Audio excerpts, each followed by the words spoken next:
Atos capítulo 8, a partir do verso 1.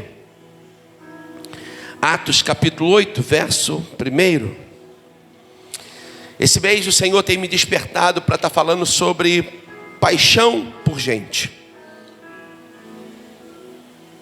E iniciamos pela manhã falando sobre o poder do Espírito Santo que ele provoca em nós. E o que acontece quando o Espírito Santo não está, só para nós situarmos. Quando não há o Espírito Santo, perdemos a noção dos valores espirituais. Quando não há poder do Espírito Santo, perdemos a sensibilidade com Deus. Quando não há poder do Espírito Santo, perdemos o temor ao Senhor. Quando não há o poder do Espírito Santo, perdemos o repúdio ao pecado. Quando não há poder do Espírito Santo, ficamos expostos ao sistema do mundo. Irmãos, olha que perigo, quando não há poder do Espírito Santo. Em contrapartida, quando o poder do Espírito Santo está sobre nós, ele nos faz buscar o conhecimento da palavra. Isso aqui é magnífico. Nós amamos a palavra, queremos a palavra, viver pela palavra. Segundo, nós nos voltamos para o reino de Deus, porque o reino de Deus se torna uma prioridade para nós. O poder do Espírito Santo é extraordinário. O terceiro, e quarto e quinto eu deixei para lá, sabe? Deus me direcionou a não compartilhar. Mas vamos ler então Atos capítulo 1. Capítulo 8, versículo 1. Diz assim a palavra do Senhor. E Saulo estava ali consentindo na morte de Estevão. Naquela ocasião desencadeou-se grande perseguição contra a igreja em Jerusalém. Todos, exceto os apóstolos, foram dispersos pelas regiões da Judéia e de Samaria. Alguns homens piedosos sepultaram Estevão e fizeram por causa dele grande lamentação. Saulo, por sua vez, devastava a igreja, indo de casa em casa, arrastava homens e mulheres e os lançava na prisão. Quarto e último versículo. Os que haviam sido dispersos pregavam a palavra por onde quer que fossem. Curva a sua cabeça. Pai, em nome de Jesus, eis aí a tua palavra, o que precisamos é dela, para que possamos, ó Pai, ter uma vida vitoriosa. Ajuda-nos. Traz clareza para nós, em nome de Jesus, amém e amém. Irmãos, eu sou encantado por história, eu gosto de história, gosto das histórias do Antigo Testamento, porque as histórias do Antigo Testamento são sombras de algo extraordinário que aconteceria, e Deus então, Ele faz com que aquelas sombras se transformassem em substância. Jesus veio e ele é a substância, mas ele não ficou muito tempo na terra. Houve um tempo em que ele esteve no meio do povo e ele ensinou o povo, ele instruiu o povo, ele deu exemplo do que deveria ser feito. E quando a Bíblia fala, houve um momento em que ele é assunto aos céus. Mas em em João capítulo de número 14, vai dizer que ele assunto aos céus, ele vai dizer para os discípulos que haveria o Consolador, o Espírito Santo, que seria derramado sobre eles. E o Espírito daria a eles o poder. O Espírito que o homem natural não pode receber, mas os discípulos receberiam esse poder, receberiam esse Espírito. E ele estaria com eles para sempre. Esse Espírito, como diz em João 16, os convenceria do pecado, da justiça e do juízo. Era o Espírito Santo. Lucas vai então falar algo na sua carta, ou melhor, na sua epístola, no capítulo de número 16. Lucas, ele vai falar que o Espírito ele viria, mas eles precisavam ficar em Jerusalém. Até Lucas 49. Eles precisavam ficar em Jerusalém até que do alto fossem revestidos de poder. Lucas agora escrevendo Atos, um livro histórico, ele vai situar o povo e falar assim: olha, vocês receberão poder quando o Espírito vier sobre vocês. Aí então, vocês vão ser minhas testemunhas. A igreja começa dessa maneira, com Jesus sendo assunto aos céus. Os discípulos vendo Jesus sendo assunto aos céus. Anjos, sabe, sobre aquela cena, anjos falando com os povos, com aqueles que estavam vendo. Varões galileus, por que vocês estão olhando para cima? Por que vocês estão procurando em cima? Esses anjos estavam alertando de que havia algo extraordinário para acontecer e aconteceria em breve. Eles saem daquela reunião e eles vão para o cenáculo e eles reúnem-se ali por 10 dias. Só que durante 9 dias era uma reunião de oração. Era uma reunião normal, natural. Era uma reunião onde eles estavam vivendo debaixo de uma obediência. Eles estavam ali por obediência. Não estava acontecendo nada extravagante. Não havia nada sobrenatural. Havia apenas algo natural.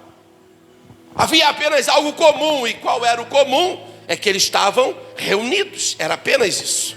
Mas diz a palavra de Deus que no 10º dia em que eles estavam reunidos, ouviu-se um som de um vento veemente e impetuoso e encheu toda a casa. Era apenas um som.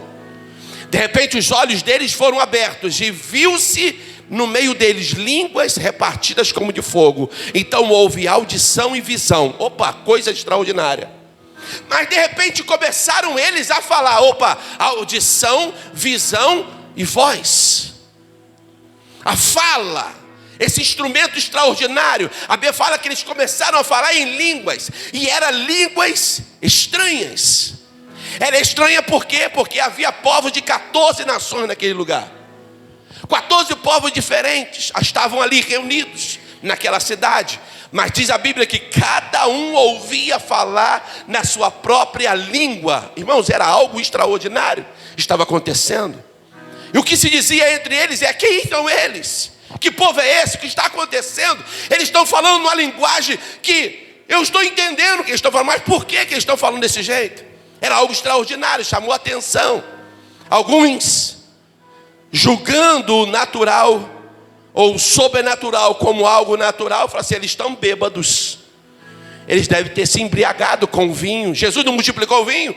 Pois é, eles devem estar tudo chapado, tudo doidão. Era mais ou menos assim. E diz a Bíblia que eles, então, naquele alvoroço, Pedro se levanta. Pedro fala com eles: varões, nós não estamos embriagados. Ainda 9 horas da manhã. Nós não bebemos esse horário. Isso aqui é o que foi dito pelo profeta Joel, que nos últimos dias acontecerá, diz Deus, que eu derramarei sobre vocês do meu espírito, e então vocês serão minhas testemunhas, tanto em Jerusalém como toda a Judéia e Samaria. O espírito seria derramado, e aí é que está. Isso aí é o que está acontecendo. Irmãos, por causa daquela palavra, 3.000 pessoas, se converteram ao evangelho. Houve conversão. A partir daquele momento, a igreja tomou forma. Ela foi inaugurada e agora toma forma. A pregação era ministrada.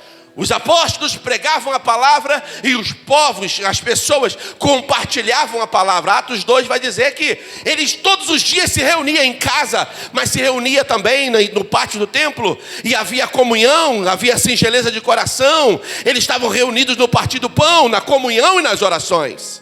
O evangelho estava sendo pregado. Pessoas estavam sendo convertidas. Atos 2:47 diz que todos os dias, repita comigo assim, todos os dias acrescentava ao Senhor o número das pessoas que iam sendo salvas. Que coisa linda. Mas aquele poder sobrenatural que eles receberam no Pentecoste, ele precisava, como a pastora ministrou, como um fogo, uma fogueira, precisava ser alimentada. Não adianta você receber poder no domingo e não colocar lenha nova na segunda, porque o fogo vai apagar uma hora, meu irmão. O fogo uma hora apaga, mas diz a Bíblia em Atos capítulo 3, que Pedro e João estavam subindo a porta formosa, estavam subindo ao templo, a hora da oração, 3 horas da tarde, ele estava indo orar, 3 horas da tarde, 2 homens, Pedro e João. Foi quando eles viram o paralítico, e por causa daquela situação, o paralítico foi curado. E o paralítico entra no templo andando, saltando, louvando a Deus. E o povo ficou atônito, a pregação é ministrada. Pedro e João foram presos, mas por causa daquele milagre, 5.000, agora já mudou o número, agregaram ao evangelho. Irmãos, e eram só homens contados, mulheres não eram contadas. Só homens. seja, já tem um número maior agora. As multidões estavam afluindo para a igreja. As pessoas agora vinham com prazer e alegria para a casa do Senhor. Atos capítulo 5, versículo 42, que a pregação ela era algo tão espontâneo que eles pregavam na igreja, ou seja, no pátio do templo, estavam reunidos, mas também se reuniam de casa em casa. Para quê? Para compartilhar a palavra. Era célula, só tem outro nome. Era grupo de oração, era grupo de comunhão, era grupo de evangelismo, era grupo de familiar, era uma célula, era um grupo de pessoas reunidas para compartilhar vida, compartilhar amor, promover edificação, presença de Deus e multiplicação. Irmãos, era algo extraordinário. Estava acontecendo em Jerusalém. O evangelho é propagado. E por crescer muito, Atos capítulo 6 diz que as pessoas afluíam para a igreja.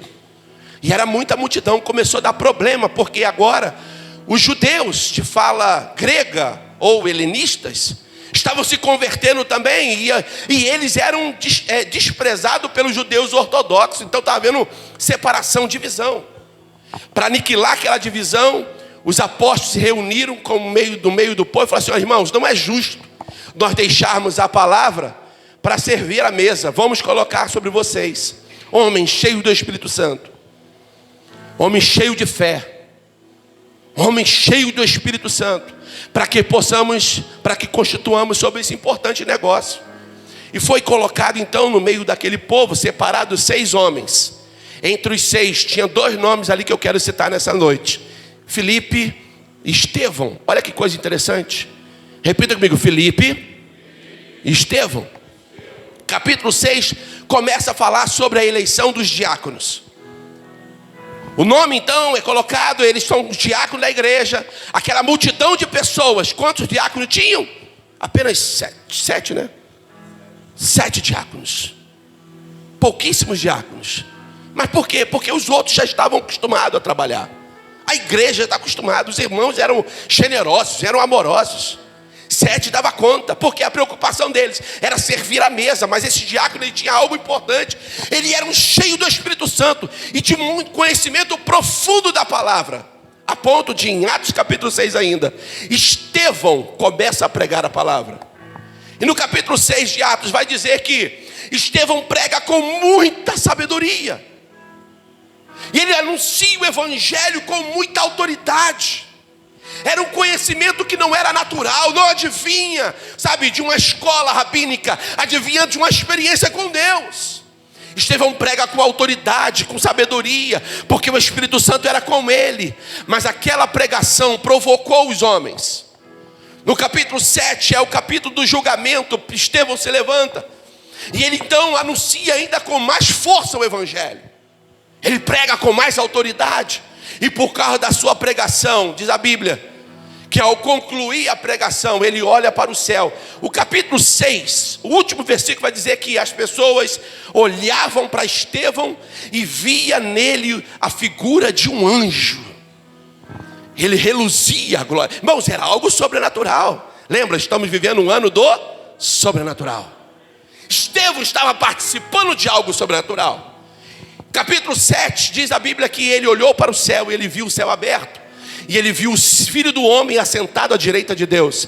Quando ele profere essas palavras, os homens cheios de ódio, rancor, eles arrancam Estevão, leva para fora da cidade e apedreja Estevão. E aí então agora a gente começa o capítulo 8. Paulo consentiu na morte de Estevão. Paulo estava ali junto. Paulo era favorável àquela perseguição. E quem era Paulo? Paulo era um fariseu.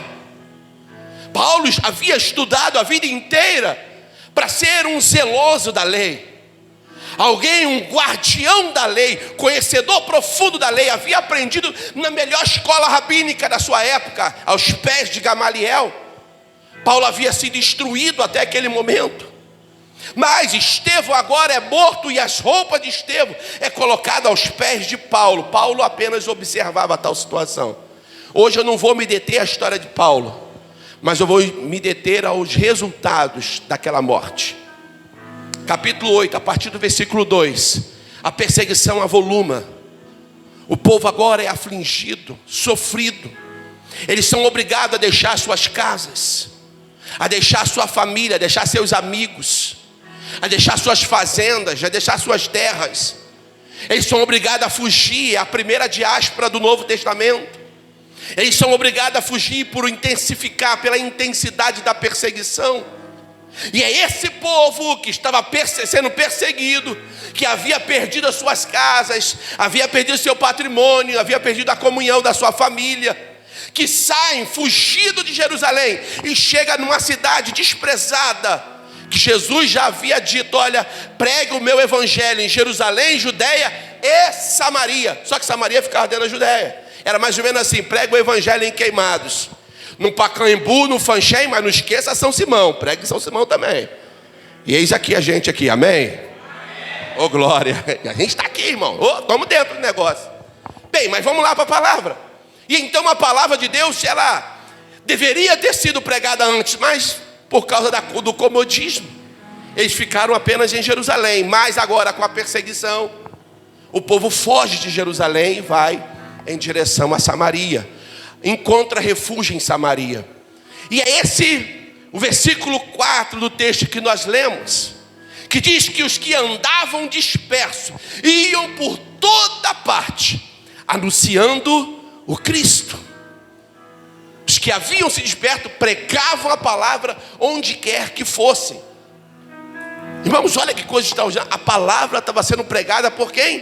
Por pessoas que haviam outrora sido perseguidos. Mas por que pregavam a palavra?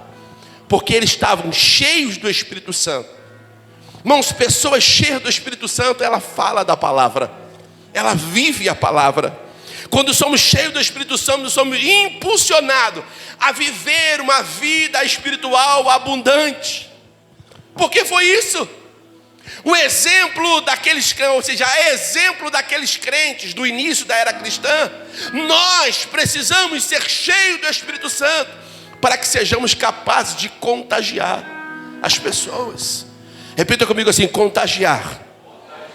Está bem fraco assim, contagiar. Irmãos, mas não contagiaremos vivendo uma vida natural. Só podemos contagiar as pessoas vivendo o sobrenatural. E o sobrenatural, irmãos, é algo que foge à sua explicação. Precisamos do poder do Espírito Santo para viver de maneira sobrenatural. Sem o Espírito Santo, a nossa vida vai ser uma vida comum. Sem o Espírito Santo, nós vamos cansar no processo. Sem o Espírito Santo, nós vamos desanimar. Sem o Espírito Santo, nós vamos perder o ânimo, o pique, a alegria, o prazer, a intensidade. Sem o Espírito Santo, você até começa, mas você para no meio do caminho. Sem o Espírito Santo não dá, irmãos. Repita aqui para o teu irmão assim, fala assim: sem o Espírito Santo não dá. Precisamos do Espírito Santo. Por quê, pastor? Porque de manhã nós falamos que o Espírito Santo, ele nos faz retornar o prazer pela palavra.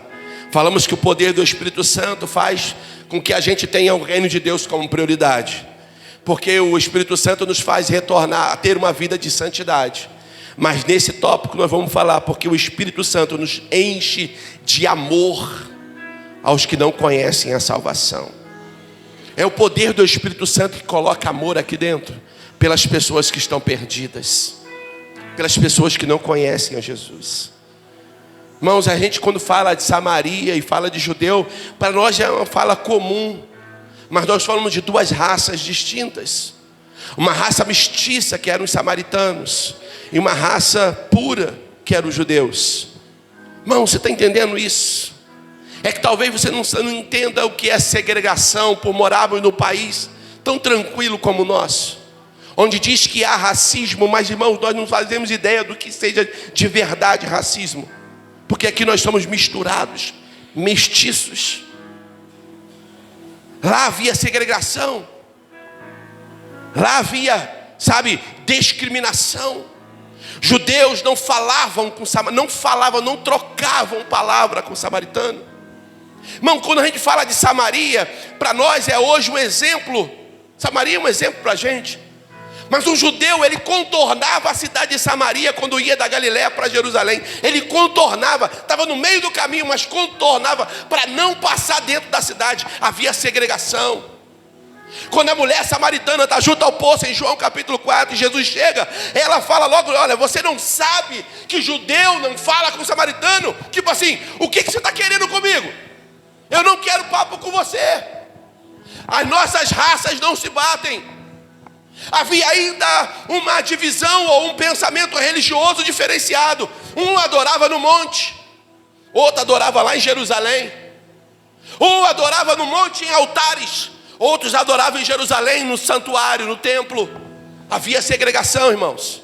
Havia separação entre eles. Mas aqui esse texto vai dizer que, apesar de toda a separação, aqueles que estavam chegando em Samaria, que havia sido cheio do Espírito Santo em Jerusalém, eles anunciavam a palavra de Deus, porque cheio do Espírito Santo, você tem amor pelos perdidos. Seu desejo é contagiar as pessoas com esse amor. Seu desejo é de falar. Era a principal evidência daqueles crentes, dos primeiros crentes da primeira era cristã. Eles eram apaixonados pelo Evangelho. Eles amavam a Deus de uma forma tão intensa que eles não podiam ficar calados.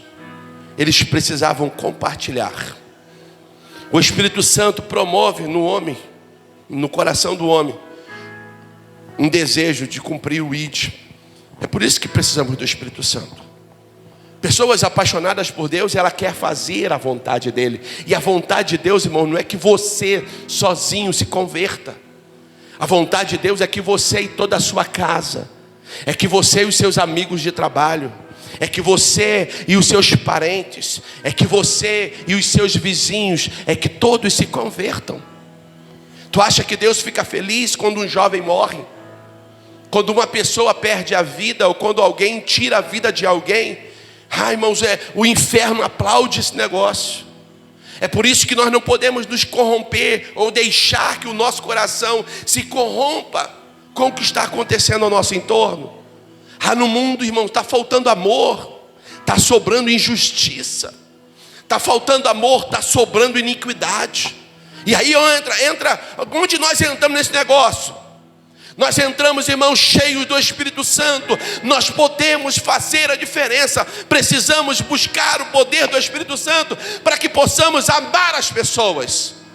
Tem alguém comigo ainda para dizer amém? Amém. Só o amor, irmão, só o amor à palavra e o poder do Espírito Santo nos impulsiona a cumprirmos o ID do Senhor. Por fim, essas pessoas cheias do Espírito Santo, eles falam do Evangelho a todas as pessoas, porque o desejo dele era que todos se convertessem. Samaria então passa por uma grande transformação. O avivamento havia chegado em Samaria também. O primeiro avivamento acontece em Jerusalém. O segundo avivamento acontece em Samaria. Samaria é impactada, eles foram tocados profundamente por Deus, porque o Espírito Santo que estava com eles foi compartilhado entre os discípulos. Esses primeiros discípulos não esconderam. Repita, olha, entenda isso. Eles não esconderam, eles não reteram, eles não guardaram. Pelo contrário, eles compartilharam o poder do Espírito Santo. E o poder do Espírito Santo na nossa vida, irmãos, é como a fonte de águas. Não sei se a maioria de vocês já tiveram experiência de estar junto a uma fonte. A maioria das pessoas conhece a fonte por uma torneira. Aqui é água que vem da fonte tal. Mas uma fonte é um local onde uma areia fininha e aquilo fica borbulhando a ponto de você tirar e não acabar, tirar e não acabar. E aí então essa fonte ela é drenada e colocada a uma torneira a quilômetro de distância. Mas o que é interessante na fonte é que a água borbulha, ela sai naturalmente. Ela continua saindo. E quanto mais água você tira, mais água ela tem. O que o Espírito Santo provoca em nós é exatamente isso. Há um rio de água viva dentro de cada um de nós. Você pode dizer amém? Bota a mão no seu peito e fala assim: há um rio de água viva dentro de mim. E aí então, irmão, cheio do Espírito Santo, eu começo começo a transferir aquilo que Deus tem me dado. Eu começo a compartilhar. Eu não vou guardar, eu não vou reter, eu vou dividir, eu vou compartilhar, eu vou oferecer, eu vou dar. Oh, aleluia! Irmãos, isso é tão extraordinário que me lembra aquela passagem de Jesus em Lucas capítulo 6, quando ele vai ensinar algo extraordinário. Olha só, e dar-se-vos-á boa medida, recalcada, sacudida e transbordante. Irmão, isso aqui é extraordinário. Quando você está cheio de Deus, você compartilha. E quando você dá, quando você compartilha, quando você divide o que tem, aí Deus então Ele dá. A medida dele é boa, a medida dele é perfeita, a medida dele é agradável, é boa medida, é recalcada, é sacudida e é transbordante. Isso é extraordinário, meu irmão. Isso é extraordinário. Deus tem muito mais para nos dar. Você não vai, perder nada em oferecer o que Deus tem dado a você. Muito pelo contrário. O poder de Deus pode mudar a tua história. O poder de Deus pode fazer você transbordar. E foi isso que aqueles crentes fizeram. Eles espalharam com intensidade a palavra de Deus. É incrível o que uma pessoa cheia do Espírito Santo pode fazer. É incrível, irmãos. É impactante. Quando você continua lendo o capítulo 8 de Atos, você vai ver agora uma figura chegando naquela cidade. O nome dele era Filipe. Lembra que eu falei no início? Estevão e Filipe? Pois é, 2 diáconos. Filipe agora chega e o poder do Espírito Santo estava sobre ele. Ele estava ativado no sobrenatural. Havia um poder tão extraordinário que ele impunha as mãos e as pessoas eram curadas. Sinais e prodígios estavam sobre ele. O poder do Espírito Santo era algo vivo na vida dele. Então, quando ele ministrava, a glória do Senhor se manifestava. E como resultado daquela glória, Atos capítulo 8, versículo 8, havia grande alegria naquela cidade. Irmãos, isso aqui é forte demais. Tem pessoas vivendo em tristeza porque o evangelho não chegou lá ainda.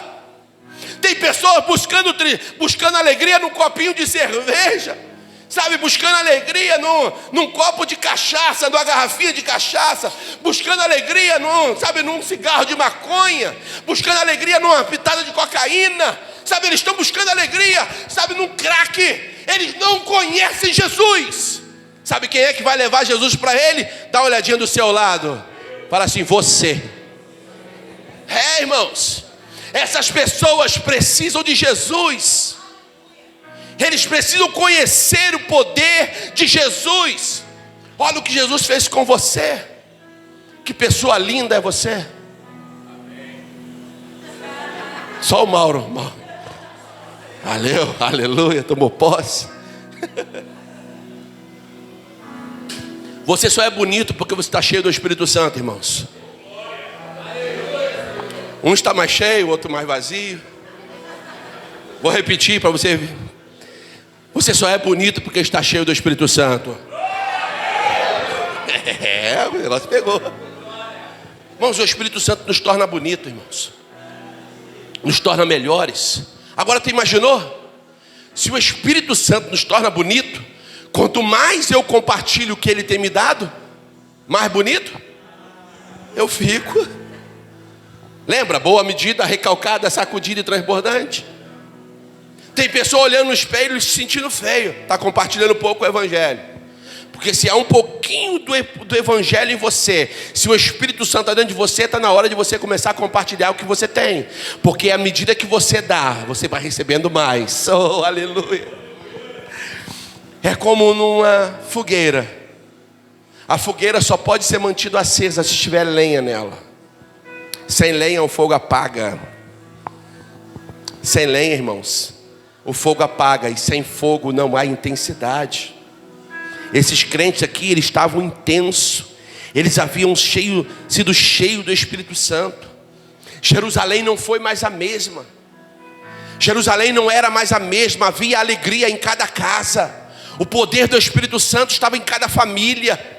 Os filhos felizes pela conversão dos pais, os pais felizes pela conversão dos filhos, as mulheres felizes porque os seus maridos estavam seguindo a fé, os homens felizes porque a sua mulher agora parou de encher a paciência e agora ela estava cheia do Espírito Santo. Havia alegria na casa, havia felicidade. O que eles estavam fazendo ali? Eles estavam compartilhando o que haviam recebido. E Jerusalém não foi mais a mesma. Quando aquele povo chegou em Samaria, segundo o avivamento, Samaria não foi mais a mesma. Eu tenho uma palavra de Deus para você: quando o poder do Espírito Santo chegar na tua casa, a tua casa não será mais a mesma. Oh, aleluia! Quando o poder do Espírito Santo ele nos contagiar por inteiro, por onde passarmos, a glória do Senhor estará conosco e nós falaremos do poder de Deus, da palavra de Deus, onde quer que estejamos. Oh, aleluia! Onde quer que estejamos, onde quer que estejamos. Aquele povo estava cheio do Espírito Santo, eles precisavam compartilhar. Eles se transformaram numa influência para o povo. E foi pelo poder da influência, como um bom perfume, como um aroma agradável, eles começaram a exalar o bom perfume de Cristo. E espalharam por toda a Samaria alegria. Repita comigo: alegria. Eles espalharam por toda a Samaria compaixão. Diga: compaixão. Eles espalharam por toda a Samaria caridade. Eles espalharam amor. Eles espalharam felicidade. Oh, glória! Irmão, já imaginou a alegria de uma mulher? O marido é um bebum, é um pinguço, cachaceiro, se converteram ao evangelho. Agora aquilo que dava prazer para ele, que era a bebida, agora o prazer dele é no Senhor. E no Senhor ele medita, é no Senhor que ele busca. Irmão, tem alegria nessa casa. Eu quero falar uma coisa para vocês, mulheres: sejam sábias quando o teu marido se converter, porque ele vai se converter. Sejam sábias. Mulher tola destrói a casa, mulher tola fala o que não deve, mulher tola cobra na hora errada. Vigia. O cara se converteu ontem, quer que ele seja um santo hoje. Irmãos, é um processo. Lembra? Deus vai fazer o sobrenatural. O natural faz ele, faz você. Não critique, não julgue, não aponte o dedo. Não faça cobrança, ainda não é tempo disso. Você não pode cobrar de uma criança algo que ele não sabe. Ele é inocente ainda. Ele está no primeiro estágio da vida, é processual. A salvação ela é instantânea, porque a salvação ela vem acompanhada da justificação, da regeneração, da santificação e adoção. Mas a santificação, ao mesmo tempo que é instantânea, ela também é processual. Vícios são largados aos poucos, manias são largadas aos poucos. Tem crente velho que continua com Maria velha ainda? Aqui não. Lá na Groenlândia. Irmãos, seja sábia. Quando ele se converter, ajude ele. Ajude ele a crescer na fé. Responda-lhe as suas dúvidas. Ensine ele a palavra. Homem, quando a sua esposa se converter, seja o cabeça dela, sábio. Não deixe ela te carregar, não. Carregue ela no colo. Ela precisa de sombra, ela precisa de você, homem. Tem homem na casa? Peraí, ontem foi diferente. Lá na pescaria, quando falava homem, o homem falava urra. Perguntar de novo: tem homem na casa? Urra. É. Oh. Nós não podemos, irmãos, ser o peso morto espiritual para as mulheres. Elas precisam da nossa ajuda. Você precisa ajudar a tua esposa. Para de dar trabalho. Está do lado de um homem aí, fala para ele assim: para de dar trabalho, varão. Até para falar é difícil nessa hora. Misericórdia. Pois é, irmãos, aqui era um tempo. Vamos dar uma palma ao Senhor Jesus? Vamos lá. Bem forte em nome de Jesus. Aleluia. Para ajudar a digerir. É igual água, né? Ajuda a gente a digerir. Olha lá. Já estamos terminando, irmãos. Aquilo era um grupo de pessoas cheias do Espírito Santo. vivendo um grande desafio. Repita comigo que é um grande desafio. Foram obrigados a deixar tudo para trás.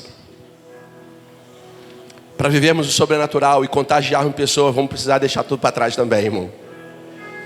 Não dá para viver sobrenatural carregando as bagagens do velho homem, as bagagens da velha natureza. A Bíblia fala que nós precisamos nos despir da velha natureza, jogar fora aquelas roupas que representavam o seu velho eu. O antigo Joseilton, o antigo Anderson, o antigo Mauro, o antigo Vinícius, o antigo André. Aquela roupa não serve mais em você. Você agora está vestido com a nova roupagem. Falar em nova roupagem, rapaz, deixa eu fazer um comentário aqui. O Rafael hoje estava na beca, vocês viram, rapaz? Da cabeça aos pés. Rapaz, tu tá bonito, hein, varão? Não, até os óculos, olha, até de óculos já. Tá bonito, irmão. Tô gostando de ver. Isso é Deus, irmão. Vamos dar uma salva de palmas para a vida do Rafael? Isso é Deus. Louvado seja o nome do Senhor. Amém? O Senhor faz isso, irmãos. A vida muda. Olha quando eu olho para o Tiago. O Tiago está bonitão, rapaz. Olha. É isso aí. Deus está fazendo uma grande obra. Está em construção, irmão. Então não cobra demais, não. Eu acho que todo crente deveria carregar uma placa. Estou em obras. Desculpa os transtornos. Bem, cheio do Espírito Santo, somos como uma dinamite. E o poder de uma explosão de uma dinamite não pode ser contido. Se você está cheio do Espírito Santo, o poder do Espírito Santo, ele não pode ser contido, preso. Não sei se vocês já brincaram com cabeção de nego, bombinha, quando vocês eram novinhos. Botava uma bombinha na lata, saía de perto e a lata explodia. Aí botava numa panela, o cabeção de nego, botava a panela embaixo, em cima, e saía correndo, a panela voava. Não dá para conter o poder do Espírito Santo. O Espírito Santo é uma explosão. Repita comigo, o Espírito Santo é uma explosão. Irmãos, é uma explosão que gera vida. Ao contrário de uma dinamite comum, ela destrói o local, ela deforma. O Espírito Santo não deforma, ele te faz uma pessoa melhor. Precisamos do Espírito Santo, irmãos, para que sejamos capazes de influenciar pessoas, porque foi exatamente isso que aconteceu. O Espírito Santo na vida deles levaram eles a influenciar pessoas. Precisamos ainda hoje desse mesmo poder, desse poder que nos transforma, para que possamos contagiar outras pessoas também. É o Espírito Santo que me muda para que eu possa ajudar outras pessoas no seu processo de mudança também. É o Espírito Santo que me faz um homem melhor e que me dá a capacidade de fazer com que as pessoas vejam Deus fazendo coisas melhores na vida deles também. Amém? Vamos glorificar o Senhor com as palmas, exaltar o Senhor em nome de Jesus. Oh, glória a Deus.